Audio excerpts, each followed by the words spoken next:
Alright, here we go.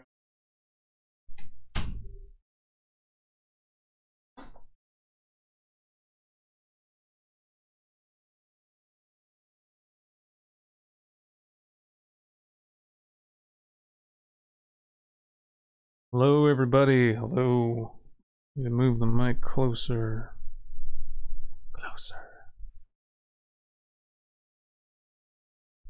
Okay. Hello, everyone. This is Abysme of Raw Dog Readings and a bunch of other stuff.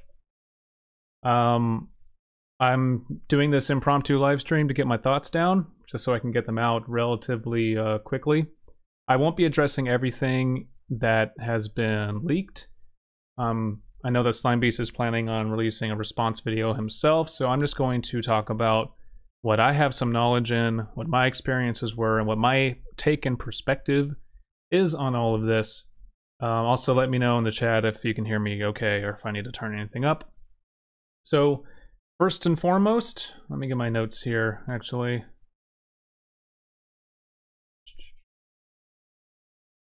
Okay.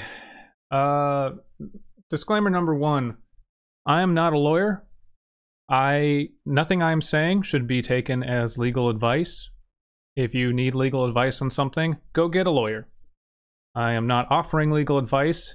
I am simply providing insight on what I've investigated myself, just as a regular Joe Schmo citizen. I'd like to read just the plain letter of the law and things that are publicly available, so it's not an interpretation excuse me, an interpretation of anything. So getting that out of the way first. Number two, there are multiple people on this channel. My views do not necessarily reflect theirs. These are my opinions. I'm not speaking for them. If you want to know their opinions, go ask them. They may chime in, they may agree or disagree, but my thoughts are mine. My thoughts are not Slimebeast's, they are not anyone else involved. These are just mine. I'm not part of any side or anything like that.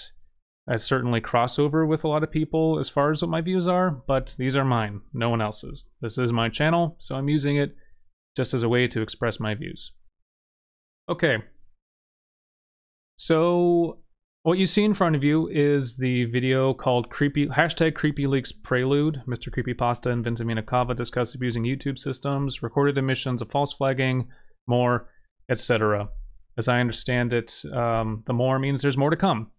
So I just thought this would be a good opportunity to explain what I know, and like I said before, my take on it.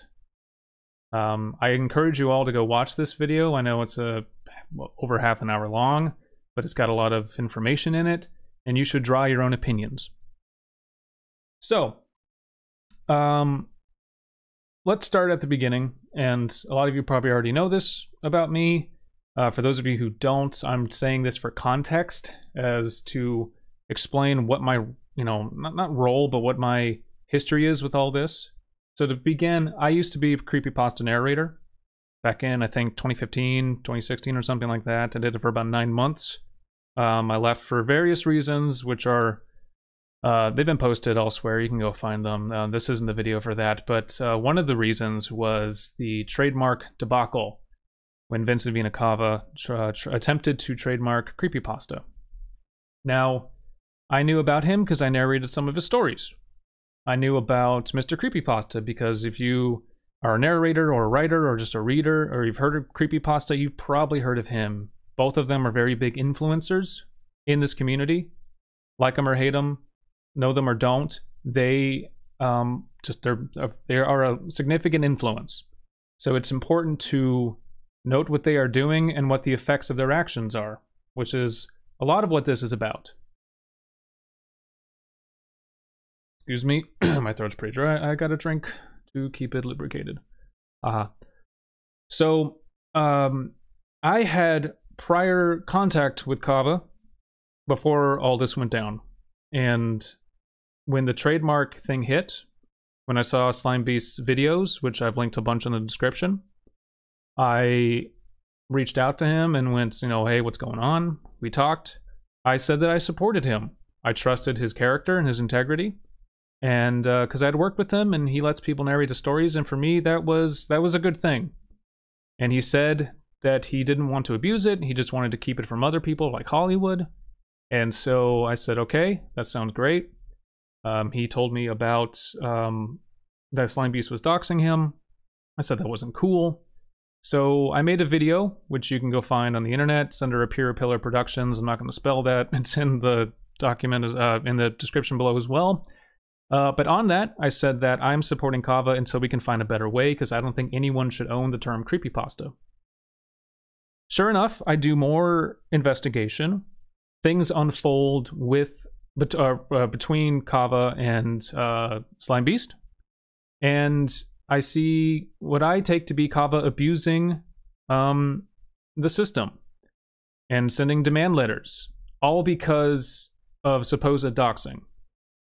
Now, as Slimebeast has explained before, all he did was connect the dots as to who the trademark holder, or applicant I should say, was. And it turned out to be Vincent Vena Cava. It was all freely available information on the internet.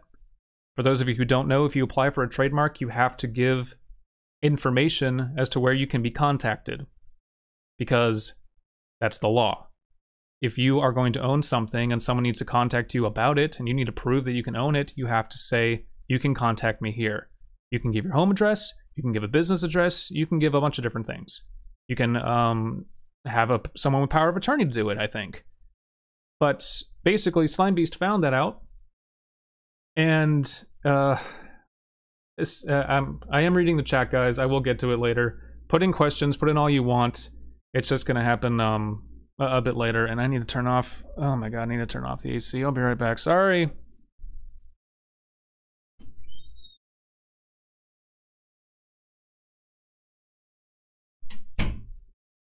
I'm so unprofessional, I apologize. Alright, where was I? Yeah, so Cava basically went against Slimebeast and had demands letters sent from his lawyer, and had flagged a lot of the videos. It was a big to-do, and that really struck me as not cool, and made me lose faith in Cava's integrity, essentially. Because as far as I could tell, all Slimebeast was doing was saying, hey, someone's trying to trademark this. That's bad. People shouldn't own it.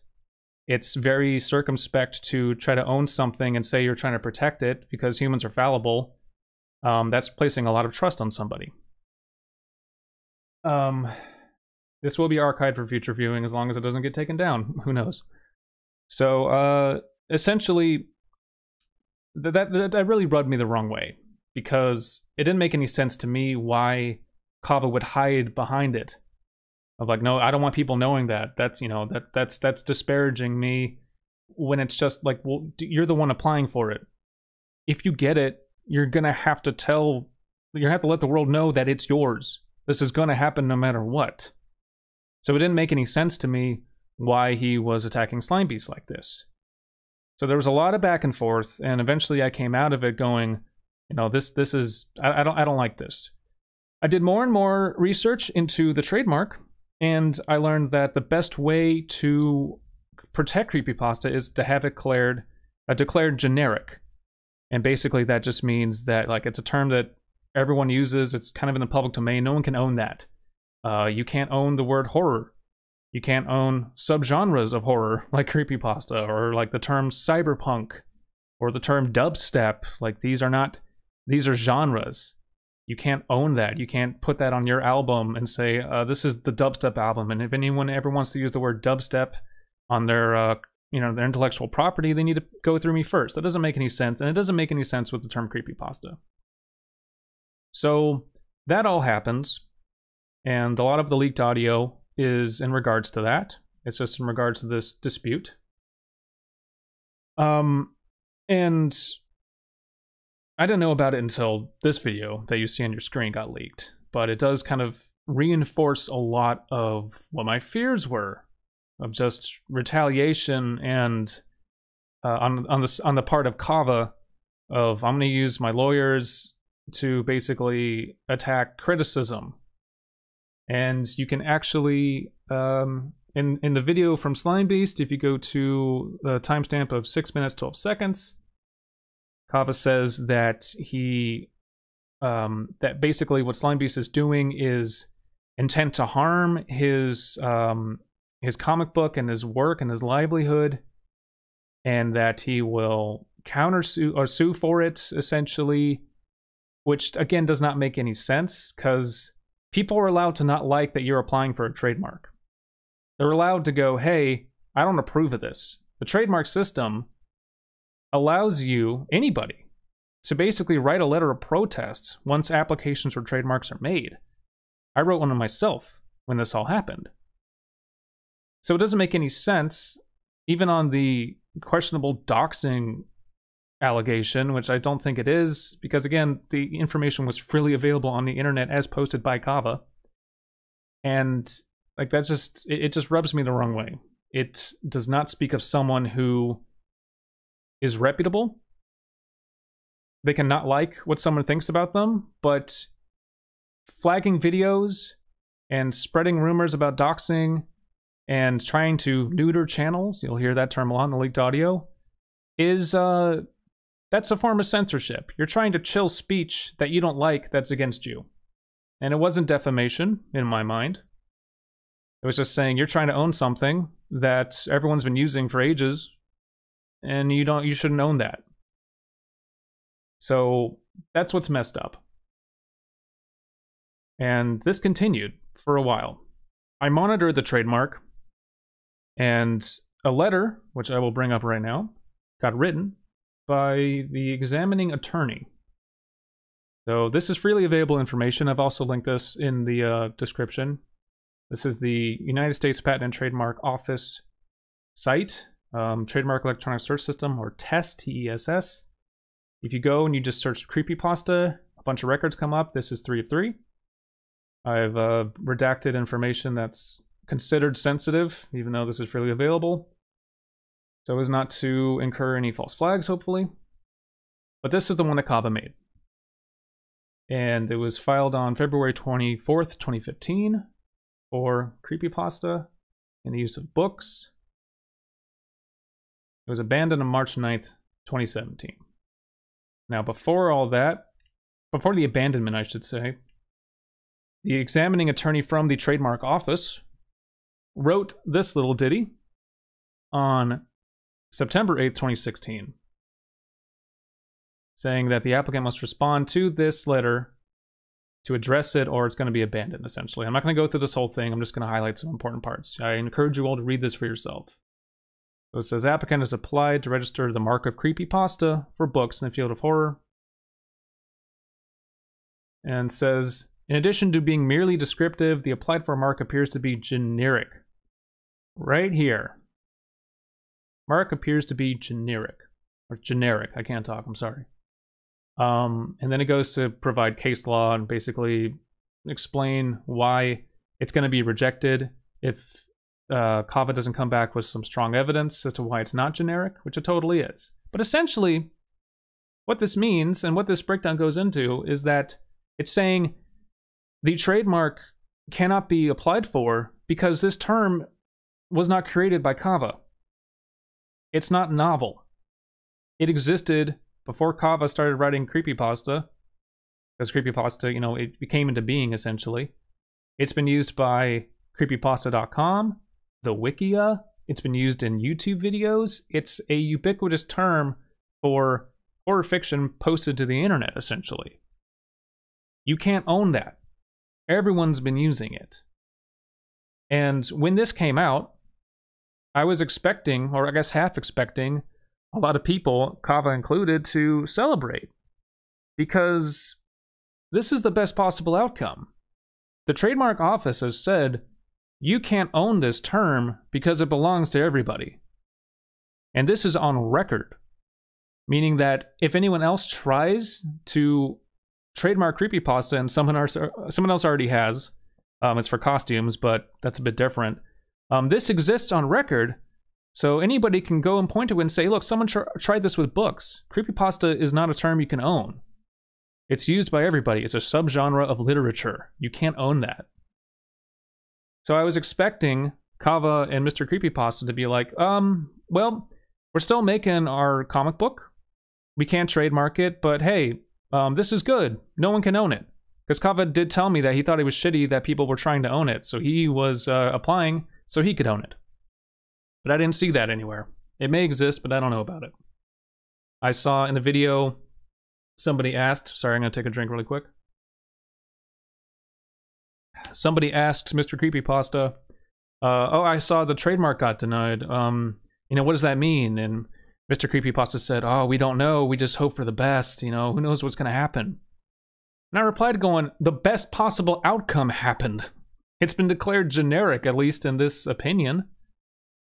So it really, at that point, it occurred to me that it wasn't about protecting shit. It was about just trying to own it. That's very damning evidence for me. Or to me, I guess. So it's at that point I kind of, stopped trusting Cava. Definitely stopped trusting Mr. Creepypasta. I know that I've said this a billion times. I will keep saying it until people understand it.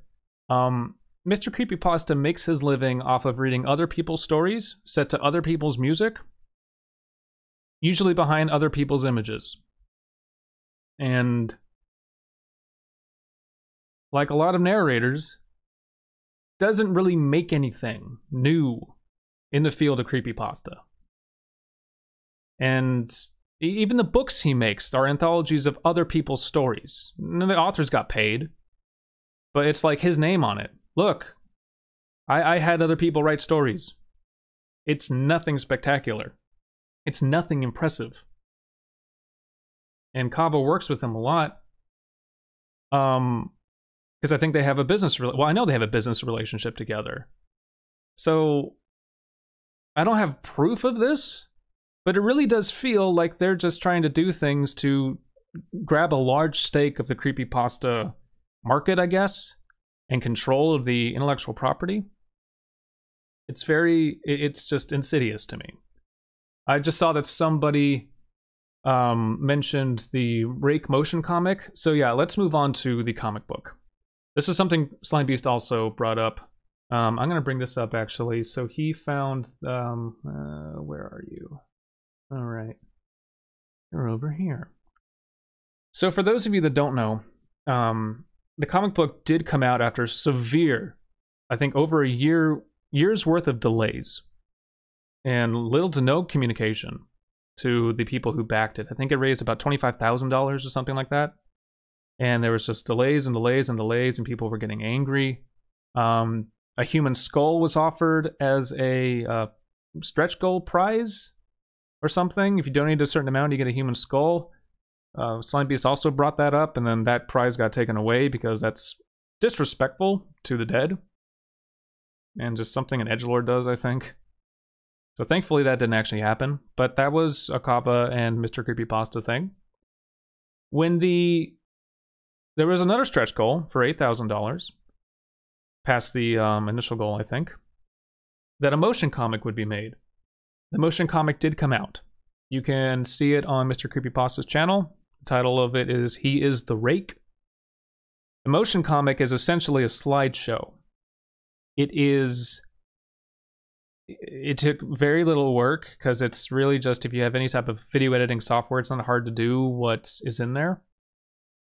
The voice acting is atrocious. And somehow that cost $8,000. Now, I want to say right now that I am not disparaging, nor do I mean to disparage the editor or the voice actor in question. If you listen to it, you'll hear it. And I'm saying that because I think they got paid little to nothing. Because that is what the product came out as.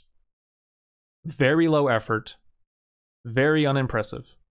Which is my opinion, but I think a lot of people share that. The voice actor who did a poor job, big kudos to her.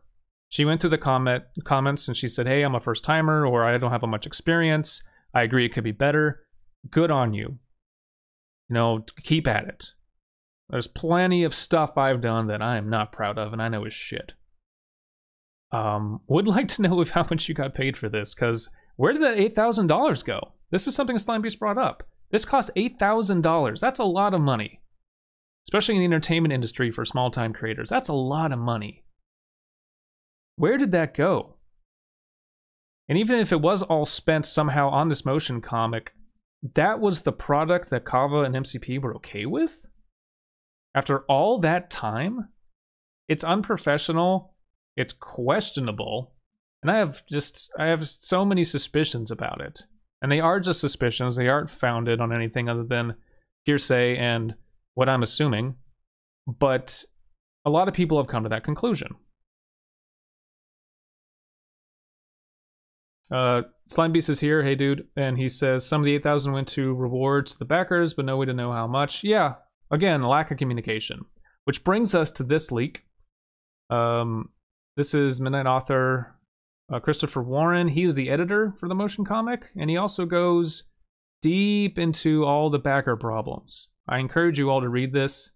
I'm echoing a lot of what's said here. Oh, here's an update, actually. I didn't even see this. Update of 4:15, a few days ago. Since looking this problem straight in the eye, it has become clear that the only way that things will get better is if people speak out. If you're upset, He's basically telling, hey, basically, go talk about this. And then he says, it doesn't look like things will improve on their own. To be clear, all of what has happened above was enough for me to decide I will no longer be working with MCP or Cava in any form. A testable situation. Wow, okay. Yeah, go read this, guys. This is pretty big. But I'm rambling, so I'm gonna continue on. I don't have much more to say, so we'll get to any question and answers. I'll read the comments soon. But yeah, essentially, this, if what you're hearing now and what you hear from Slimebeast resonates with you, I encourage you, if you want to, speak out. Share this around. Try to find other people who have something to say, because kind of akin to the Channel Awesome debacle, when big influencers, such as Cava and Mr. Creepypasta, do things like this, when they act in these ways that are shady, ethically questionable, low quality, it affects everybody who's in the Creepypasta community. And to a lot of people, that doesn't mean anything, which fine, whatever. This is a hobby that we are passionate about, but, you know, if someone in your hobby was messing up things for you, you would want to do something about that, or someone to do something about it, or speak out about it. Mr. Creepypasta has a tendency to kind of ask for forgiveness on things. There's a video of him out there, basically, where he admits, oh, I just used Muji's music without asking him. And then he noticed. And Muji was okay with it, so haha, what a funny story to think back on. Never mind the fact that he stole from a musician. Ignorant of the law or not, he did that and seemed completely unapologetic. He's done the same with stories. He took Slimebeast stories, and you could argue that he didn't know that they were CC by NC. They were licensed a certain way.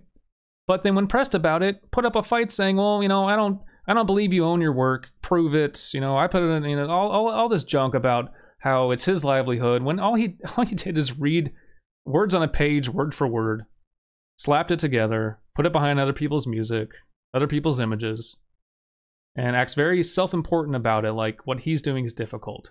Having been a narrator, having worked on podcasts and audio just for years now, I know how much work goes into this stuff.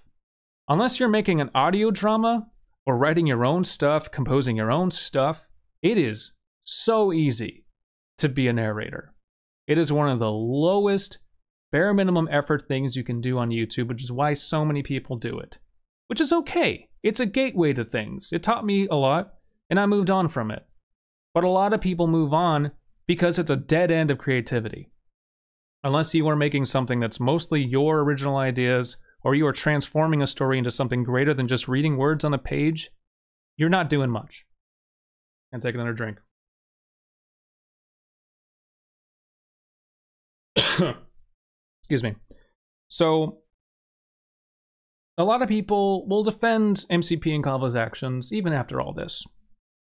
And I just want to add a perspective of, I've spoken with at least one of them, and I've experienced some stuff that's very questionable.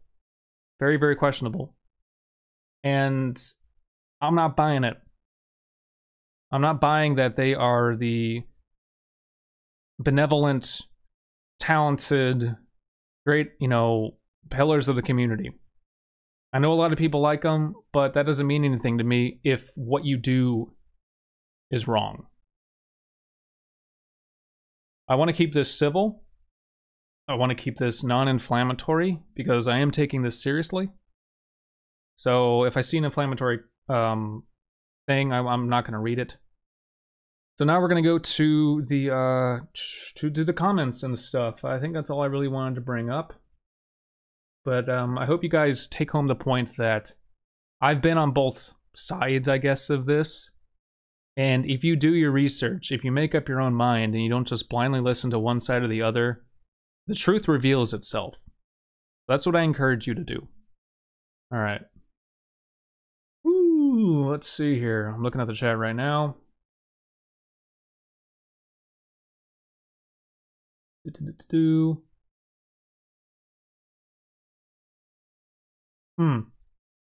Someone asked, can I summarize a little what the video was? Yeah, so basically the video is mostly just the leaked audio. It's 2 portions of leaked audio of conversations between Mr. Creepypasta and Cava. They were just like kind of talking before recording a podcast, and they were using an MP3 Skype recorder, which basically starts recording the minute you start a call. And Mr. Creepypasta has an audio editor, which I always find funny because his audio sounds awful. I don't know why it doesn't sound fucking amazing if he can afford an audio editor or upgrade his gear. Again, low effort. But anyway, maybe he's just not paying that audio editor, who knows? But basically, he passed off audio of them talking about legal issues and all sorts of stuff, and didn't bother to check that it was deleted or didn't do it themselves. So that's why it got leaked.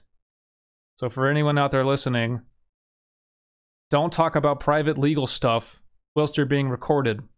Unless you know who's recording it, or you're doing it yourself, or you have complete control over the situation. Don't do it. It's a bad idea. So basically, yeah, the video is 2 recordings, and Slimebeast kind of bookending it with, this is what's happening. He doesn't really comment on it. So that's purely informational. The links to the audio are in the description of that video, and I think they're in mine too. If not, I'll make sure they get in there. You can listen to it for yourself.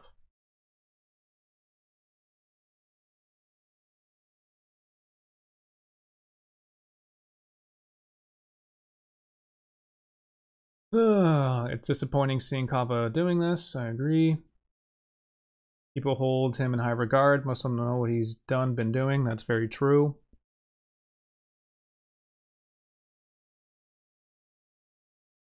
Someone's saying that Cava is a good writer, but a shit human. You can like someone's work and disagree with what they do. This is not really me saying whether Cava is a good writer or not. I've liked some of his stuff. I narrated it, but I disagree with what he does. Question: if Cava had won the copyright case, would that mean he would own the rake, since there was a story involving the rake in the comic? I can't answer that because that would be offering a legal conclusion, and I'm not a lawyer, so I can't do that. Sorry, can't answer that question.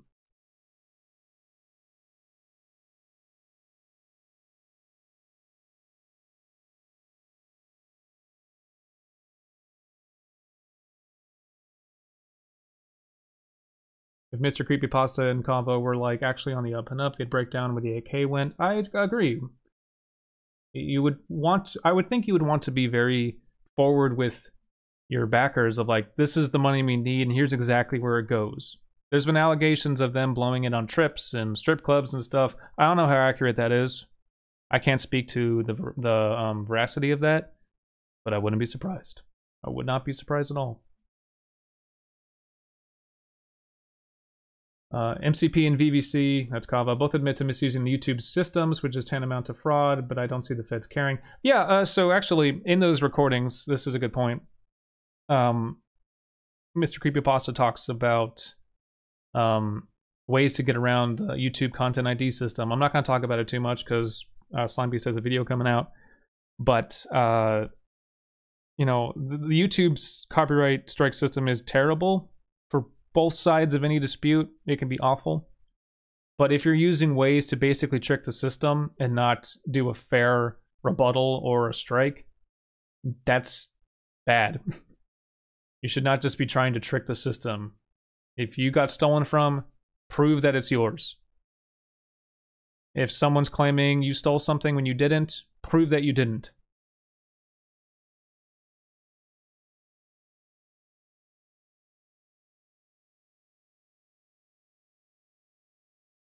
All right, yeah. So that's all the questions.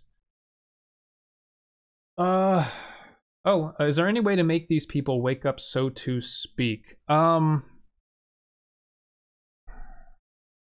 don't know. I wish I knew that. Channel Awesome blew up because a lot of people follow Channel Awesome. And there was a lot of different big name producers involved in Channel Awesome. Mr. Creepypasta works with people. It's kind of a closer knit circle and has a lot of fans. However, this isn't the exact same situation. Detractors from him, such as me, I don't have a big audience. So I can only say and reach so many people. Same with Slimebeast, same with other people who have spoken out. Like the editor of the motion comic.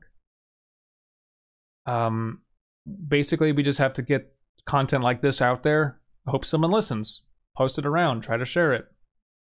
Hopefully it doesn't get flagged. Or false flagged, I should say. Let me just check to see if I've got anything else to talk about.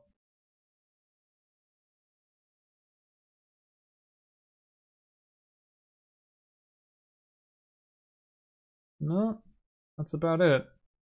I bared my soul of going from narrator to trying to come up with a pun here. I don't know, detractor. We're sorry you heard it that way.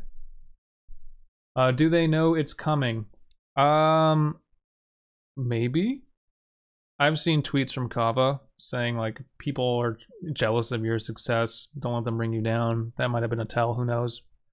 I don't know. I'm definitely going to try and get this stuff in front of them.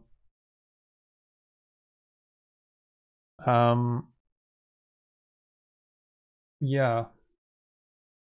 Anything else? Anything else? I'm trying to think of other stuff. I wanted to stay mostly on topic here and make this kind of a narrow field of discussion. Because I don't want to speak for everybody, nor would I want to. Nor would I, pretend to. So, yeah, if anyone has anything, send it to me, send it to Slimebeast. We'll do with it, do with it what we can. And that's really all I got, guys. Thank you, people, for showing up. Please share this around if you can. Don't feel pressured to, of course. I understand that stuff like this can make people nervous, and I totally understand that. So, yeah, thank you, guys. I'll talk to you later. Feel free to leave comments on this video once it posts. I will do my best to answer them. And all that jazz. Thank you, and good night.